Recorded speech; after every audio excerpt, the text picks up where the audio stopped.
واش وليتو كتخدموا غير مع لي براند؟ لا، ما كنخدموش غير مع لي براند، ولكن كنعرفوا مزيان الفرق ما بين سيلر عادي وبراند. داكشي علاش كنحاولوا نعاونوا السيلرز باش انهم يتحولوا ويخدموا كبراند، وهكا كونفيغرو كتكون عاوناتك باش انك تزيد تطور وتنجح في البيزنس ديالك. واش غتقتصروا غير على كونفيرماسيون وصافي؟ الوغ حاليا حنا غادي نتكلفوا لكم ان شاء الله بكونفيرماسيون سيزي اي سويفي، ولكن او ميم طون خدامين باش نوفروا لكم دي سيرفيس اخرين اللي هما سيرفيس سيبورت، سيرفيس ابري فونت وريتارغيتين وزيد. حنا ما كنبغوش نخدموا صافي، حنا كنفكروا في المشاكل اللي كيواجهوكم وكنحاولوا نلقاو الحلول المناسبه لكم كيف ما قلنا، غير شويه بشويه. وما تنساوش فولو.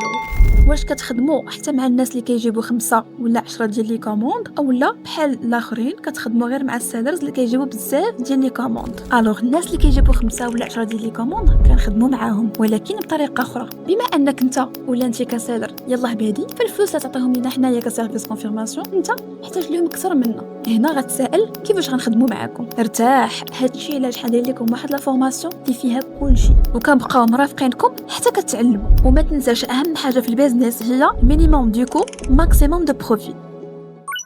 Configure, grow with confidence.